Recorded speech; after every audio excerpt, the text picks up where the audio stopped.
Y'all ready to get started? Yes, sir. Well, good morning. Y'all, yesterday I learned something that I didn't, a lot of stuff that I learned that I did not know in putting together some of this class, but what I thought was pretty interesting is, when you think about like, like the letters of Paul in the New Testament.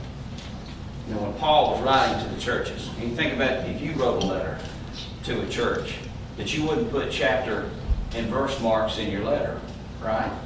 Well, I've never given it much thought, but obviously those things did not appear in our Bibles until the 16th century. And the verse markings were put in as a way to make cross-referencing easier and to make public readings easier, which makes all the sense in the world. They first appear in the 4th edition of a Greek New Testament published in 1551, and then they were introduced quickly thereafter in an English Bible. And from that point on have been used consistently by Christians throughout. And that makes sense. Think about how public readings would work otherwise. Well, it's on page 455. Well, that's not what my 455 is. My 455 is this. Third paragraph down, fourth line, begin. And so chapter and verse was put in like that. I thought that was pretty interesting. It's something I've never known before. Got me thinking about it. Never really thought about it. I hope this class has helped you guys some as it has helped me to think about a lot of things that you may not have thought about. I opened the class by telling about a biology professor of mine at Birmingham Southern who questioned my faith, who challenged my faith on a lot of things about Christianity I had just taken for granted. I had my faith, but when I was pushed, I wasn't really prepared to defend it. So when questions came about things like how to address like the Big Bang, or questions about the existence of God, or arguments supporting the historicity of Jesus, I was just completely unprepared. I had never really given a thought about it. And so that's why we've been doing this class, is responding to the skeptic, responding to the challenges of our faith, being able to respond to a world that is full of skeptics. And we're pretty deep into it now. We've talked about how logic and how reason lead us to lead an unbiased and rational observer to the conclusion that there is a transcendent creator to the universe, that he is a personal creator and can interact with us in our world. We've talked about the three religions in the world that express monotheism, and how that's what Christianity is, expresses a monotheistic faith, and how the big difference between those views are found in the person of Jesus Christ. And so that is what we have been exploring. We've been exploring the legacy of Jesus Christ in world history, and as found in our Bibles, particularly in the New Testament, in the biographies of Jesus and the letters that relate to him.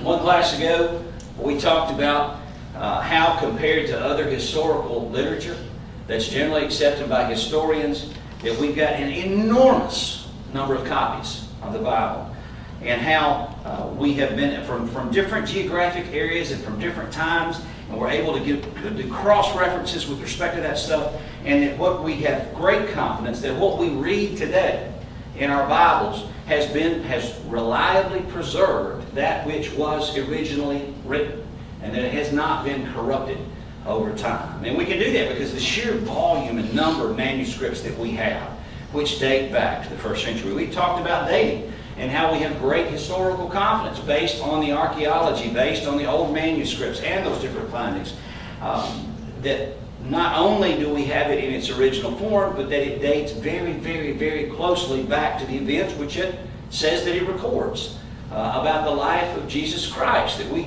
can date these manuscripts within the lifetimes of the people that actually were eyewitnesses to it, which gives us even more great confidence in it. We've talked about how from the outside, from the historical non-Christian sources of history, how we see things that corroborate the events that we find recorded in the Bible. And, especially convincing to me, we also see the absence of contradictory foundations, of contradictory facts. What we don't find are evidence from the old archaeological history, from the old manuscripts, which says, well, Jesus never existed. No, we don't find that at all. Instead, we see that that he did exist, and that he exists and was written down in these non-Christian sources. And instead of contradicting the account, instead in many cases it tries to explain away the account, right? where we find ancient Jewish sources which says, well, he was a sorcerer. Well, which of course seemed to suggest that there were some remarkable things that occurred, or to say, well, that darkness, that was an eclipse. That darkness at the time of the crucifixion, that was an eclipse of the sun. So when you take all of that and you put it together, it paints a very convincing story that what we have is accurate. But we're not done with some of the objections. And so we're going to take on a few more today. And the first one that we're going to take on today, which will be the seventh one that we have if we count the one from last time, is this objection. That archaeology, some skeptics would say, doesn't support the accounts of the New Testament. I'm not talking about the manuscript. I'm talking about what we're digging up out of the earth. There is a skeptical view, and it had great prominence in the 1800s and early 1900s amongst most skeptical thinkers, that would say that, well, all these names and places that are used throughout the Bible are just made up.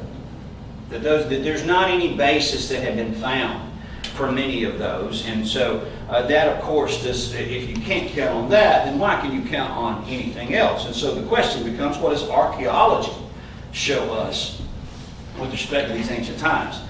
Now, when I'm talking about archaeology, archaeology is the study of human history and prehistory through the excavation of sites and the analysis of artifacts and other physical remains. Now, we've talked about manuscripts and old manuscript history, but manuscripts, as we talked about, of course, are not the originals, right? Because most of that was done on papyrus, which was basically these blades of grass were laid over each other and dried to create a form of paper. And of course, it decomposes and falls apart. And so what you've got are copies that are based on that, from which you can glean what the originals were. I'm talking about the actual rocks in this case. Not just the documents, which we've already talked about, but the actual rocks and dirt that are being dug up. What does it show? Does it support what we find written? And we've been talking a lot about the New Testament, and that's because we've only got so many lessons to go over this material. So some of y'all have asked me about the Old Testament, and you could do a whole entire class on the Old Testament as well, and the historical finds that support and corroborate the Old Testament. Of course, we know that Jesus throughout the New Testament spoke to the Old Testament as authoritative. So if you work with me through this, you actually get to the Old Testament through Jesus, who endorsed all of the books of the Old Testament. Most of those books are corroborated through what he presents in the New Testament. So our examination here is still beginning with Jesus. We can spend a whole lot of time on the Old Testament. We just don't have enough time throughout our series of classes to do so. Now, when I think archaeology, I don't know about y'all, but I think about Indiana Jones. I can't help it. I think about it. I love Indiana Jones. I love that first Raiders of the Lost Ark movie. I think that is an awesome movie, but that is, of course, not what I'm thinking about. But I couldn't talk about archaeology without putting Indiana Jones in the PowerPoint. Okay. Now, like I said, in the 1800s and 1900s is typically where you find a lot of this view. So how do we respond to this objection to Christianity? Well, archaeology just does not support the life and times that Jesus has recorded. Well, what we say is it is false. That is not right. It's not right at all. In fact, what we see from archaeology is the exact opposite. What we see from archaeology is incredible support for what is recorded throughout the New Testament. Now, before we get too deep into that, let's be clear. Archaeology, what it does is archaeology is not going to attest to spiritual truths in and of themselves. But what archaeology does show us is that we can count, if it is accurately supported by the authors and what the authors say we find in archaeology, what it can show us is that gives us even more basis to give credence to what the New Testament says. So if the New Testament talks about a proconsul here or this location in this town, and we find those towns and those proconsuls and records, and we can see that it's all matching up, does that necessarily demonstrate to us spiritual truths? Well, no. But what it does do is it shows us that author was accurate and that author was careful, and we can have credence in the things that that author is telling to us. Whereas if we found something different, then we would have less confidence in that author, right? If the author started using towns and saying go north when the town's south and over here, then we would have less confidence. If that is not what we find, though, when we look at the New Testament records. Now, Nelson Blewett, who is a renowned Jewish archaeologist and rabbi, wrote this. He said, "It may be stated categorically that no archaeological discovery has ever controverted a biblical reference. Pretty strong statement. And then W.F. Allwright, who is a noted American archaeologist, he wrote this. He said, the excessive skepticism that is shown towards the Bible by important historical schools of the 18th and 19th centuries, certain phases of which still appear periodically, has been progressively discredited. Discovery after discovery has established the accuracy of innumerable details and has brought an increased recognition to the value of the Bible as a source of history.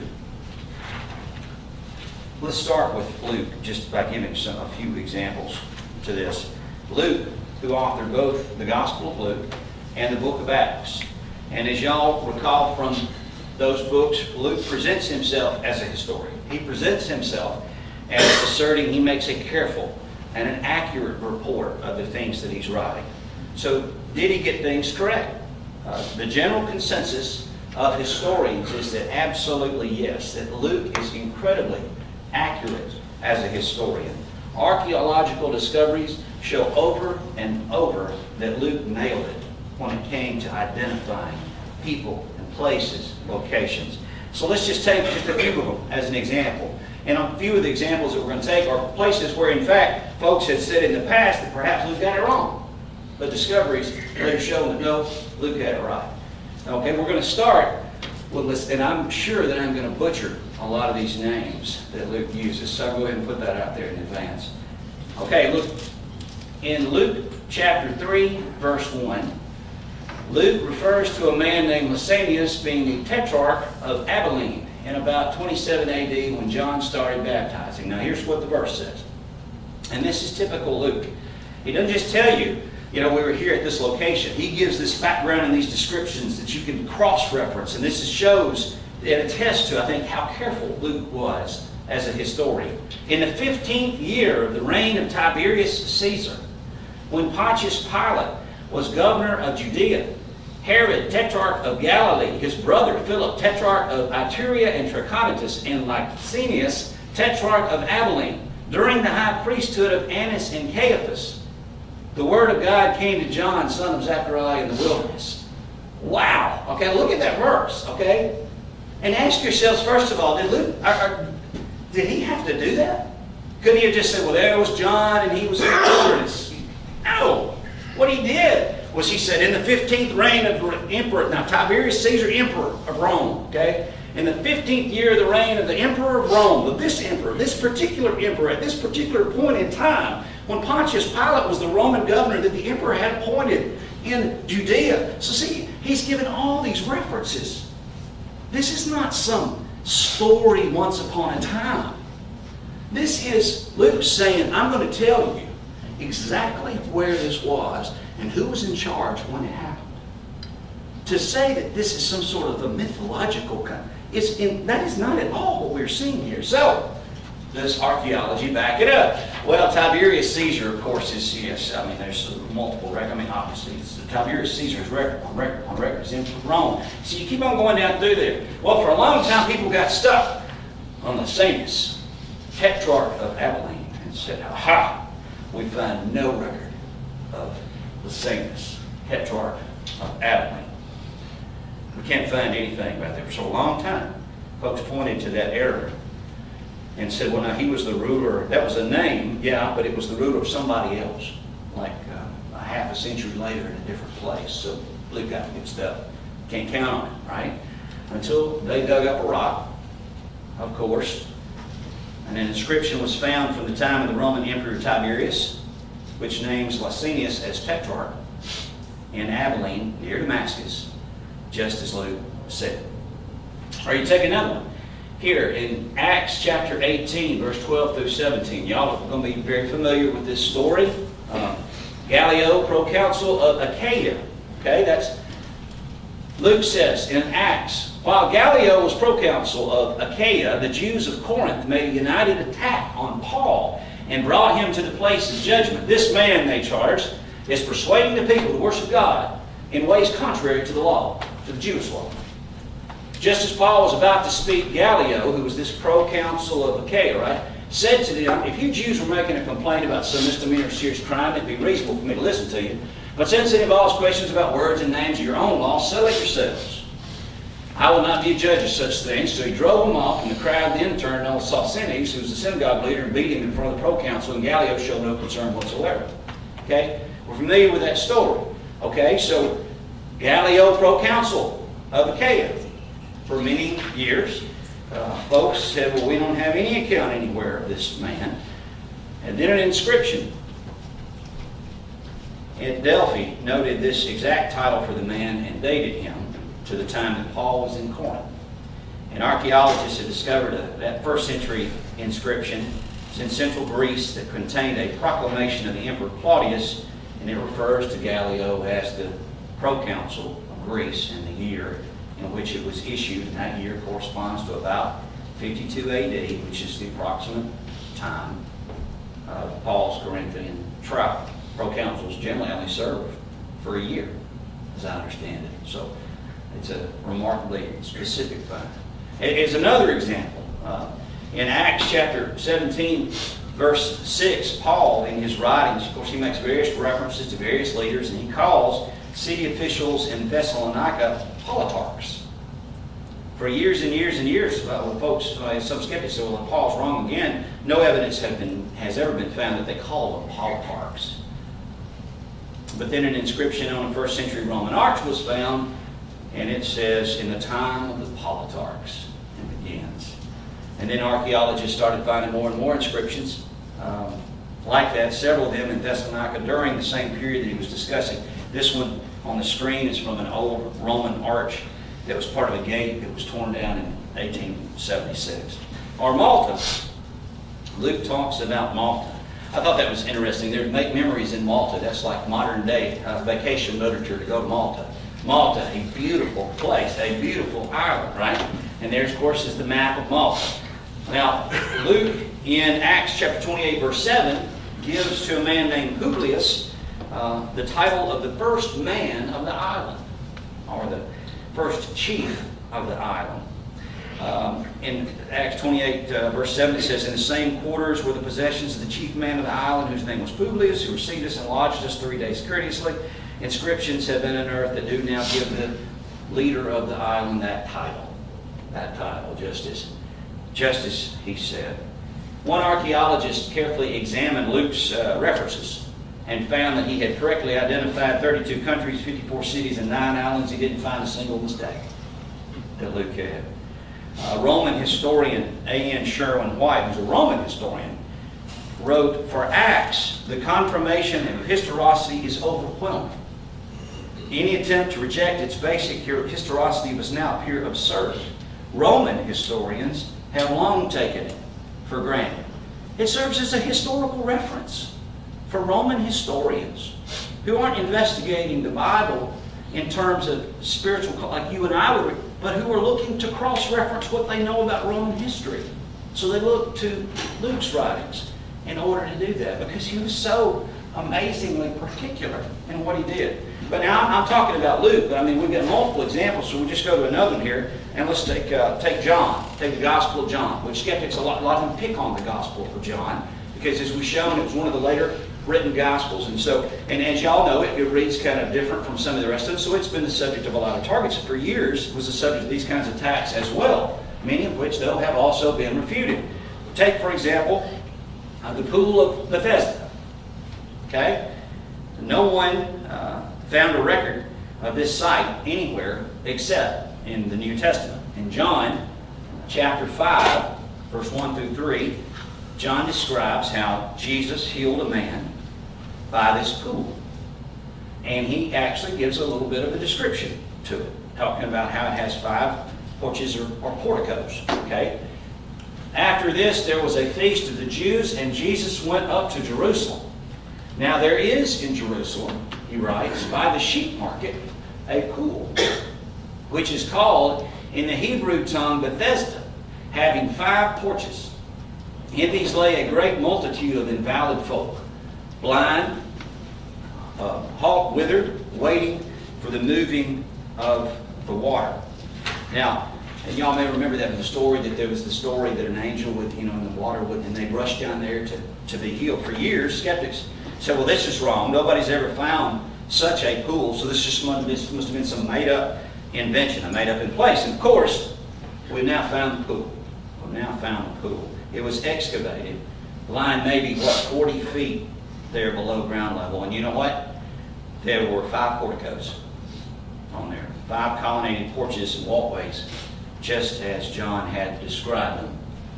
There's where the pool was, and what appear to be the steps here that would have led down into the pool of Bethesda that was noted in the biblical story. In addition to the Bethesda pool, the Gospel of John makes reference that Jesus healed a blind man, told him to go to the Siloam pool. The Siloam pool was discovered in 2005 and was quickly identified as the pool that was referenced by John. During construction work, Mr. John Stockton, to repair a large water pipe south of Jerusalem's Temple Mount, 2 archaeologists came upon 2 ancient stone steps, and further excavation revealed that they were part of a monumental pool, again, that was quickly identified as the Siloam pool. There had been a traditional site for the Siloam pool, which was very close, which was nearby, but it was not at this exact spot, and folks knew that was just a traditional site, and so upon excavating, that is now accepted as the Siloam pool. All of them discovered lending historical accuracy to John's Gospel.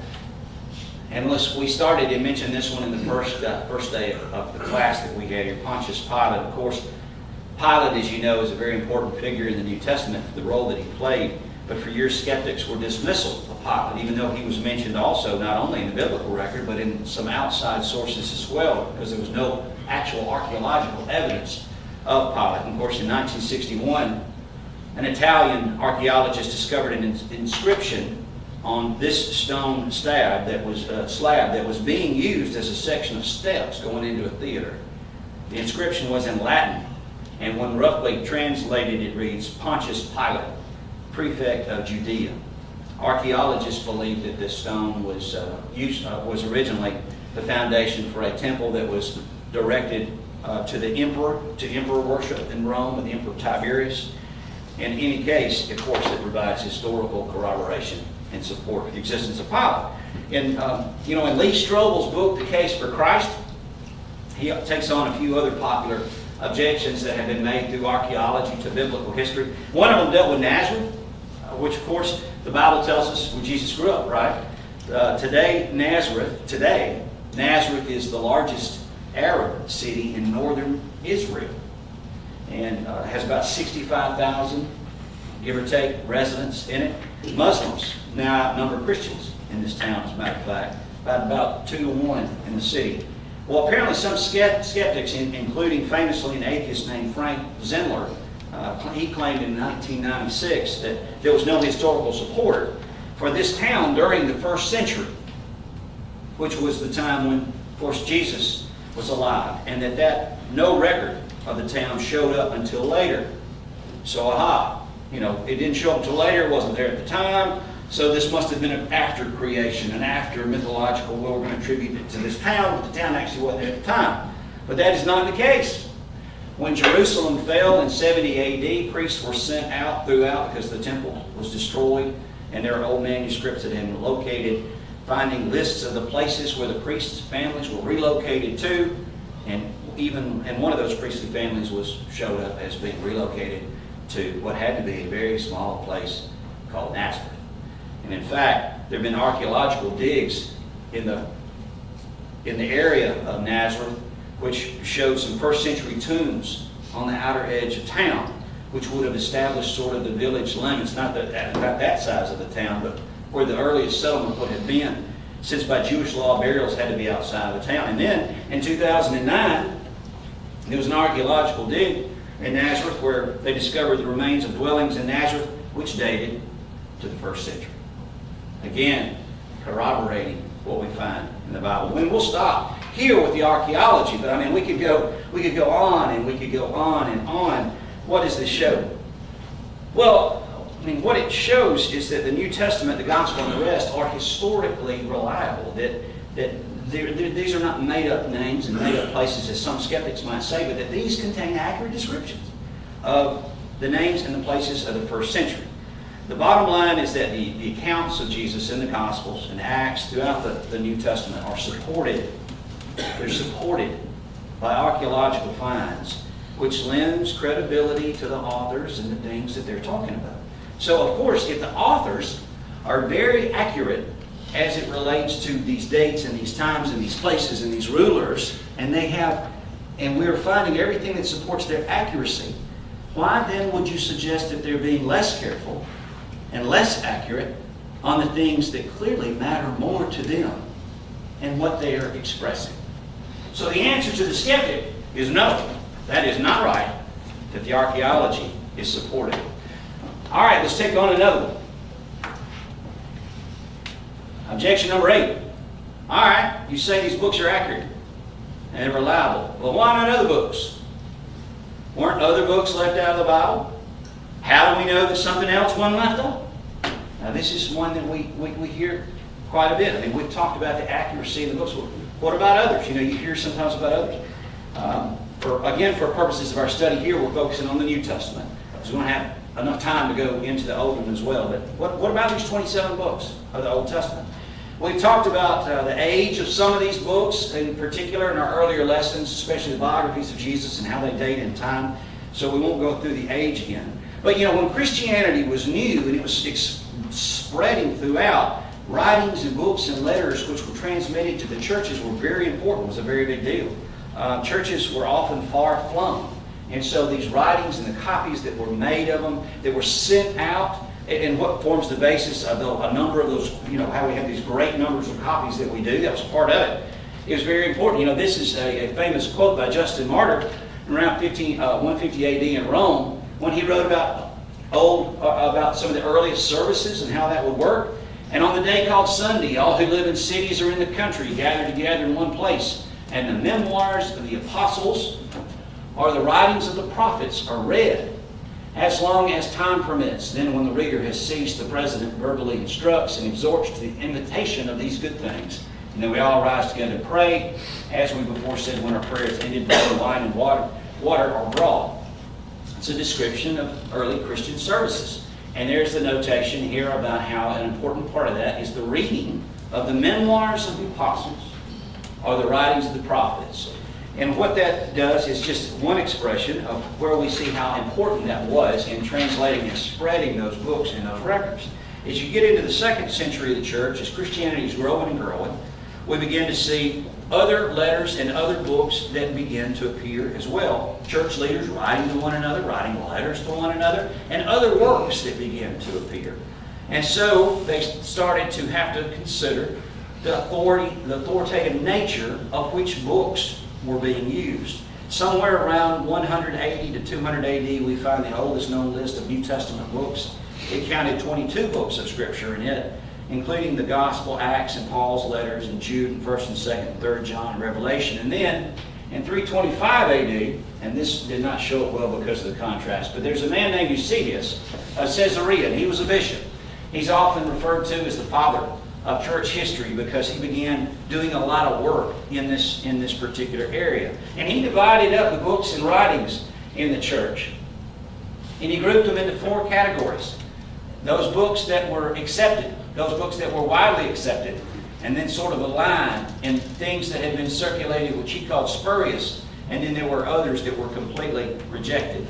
And of course, in the accepted category, you've got the biographies of Jesus and Paul's letters and Hebrews and Peter and John, and widely accepted James and Peter, 2nd and 3rd John and Jude. And then you have these lists of these other books.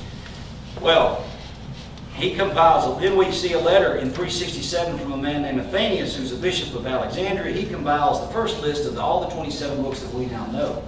And then there's this thing called the Council of Hippo in 393 AD, where church leaders came together to establish canon, or in other words, the Christian canon, the Bible as we know it today, and put it together. So, what tests were identified?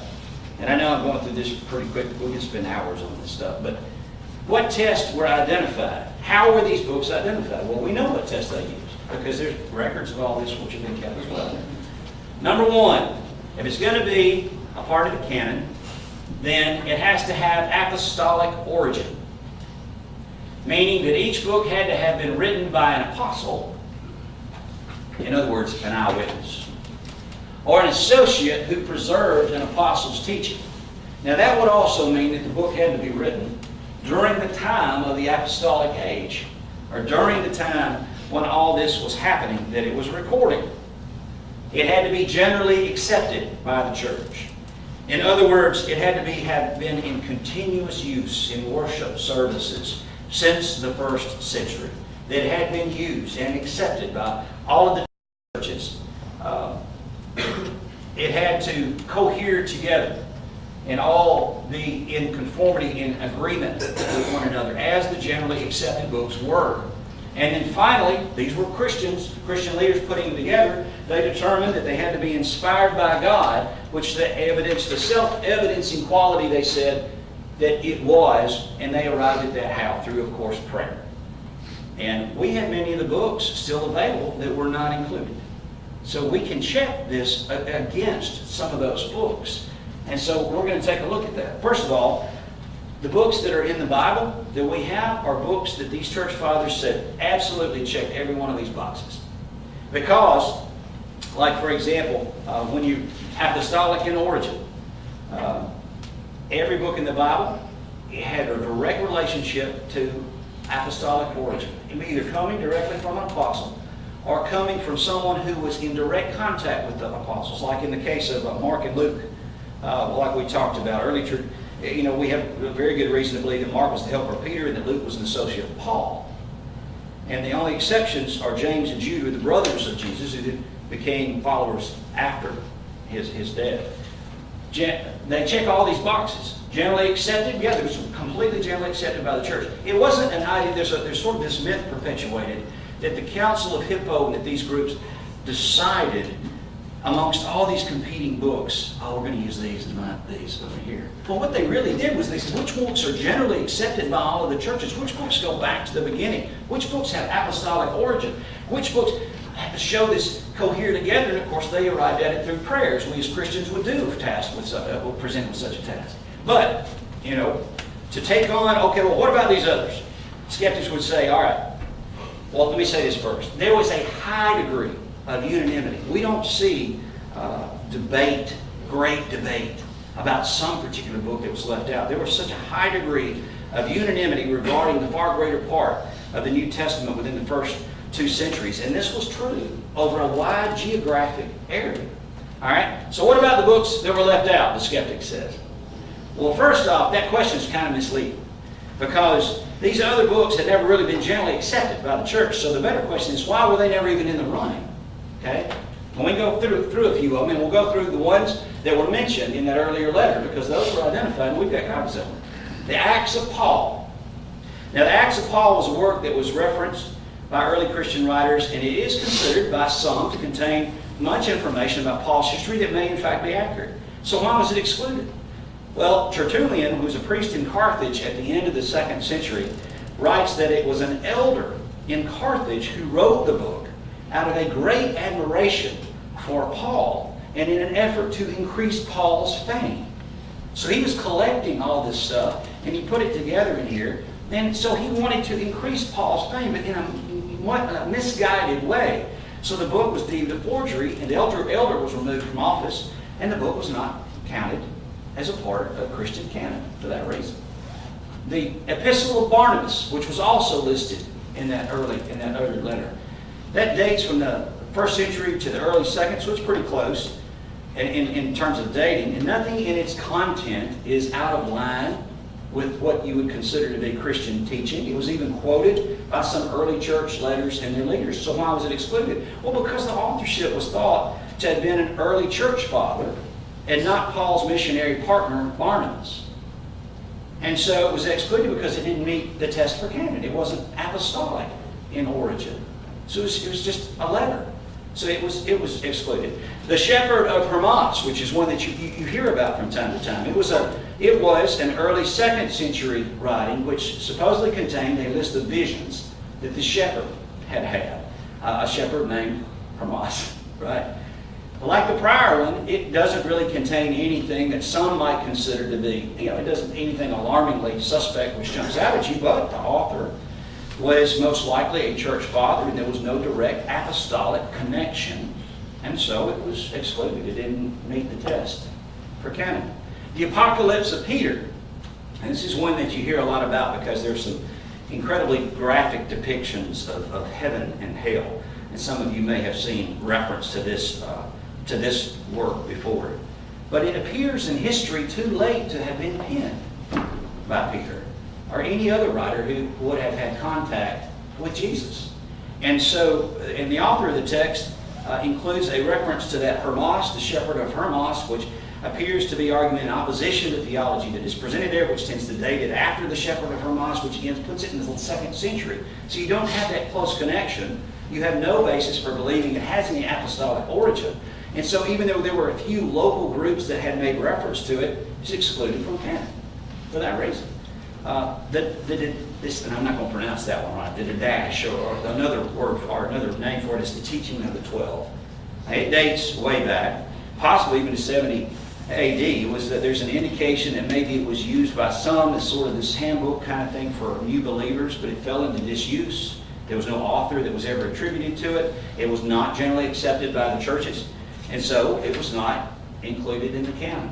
Now, outside of those books, which you saw mentioned by those early Christian writers, and they just told you why they were not included, you now hear on the news from time to time all kinds of other books.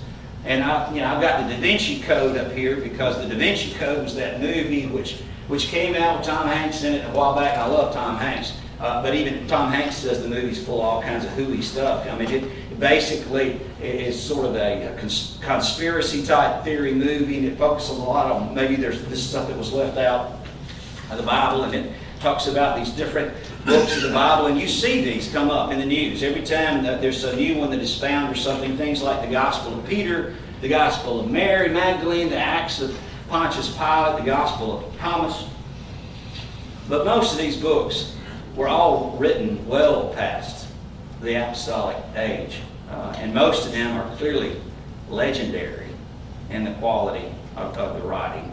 Although they get a lot of press when you hear about them because of their sensational nature, there are no ancient writings at all which argue for the acceptance of these books, except by heretics, for some like from the Gnostics or group. But they came on so much later.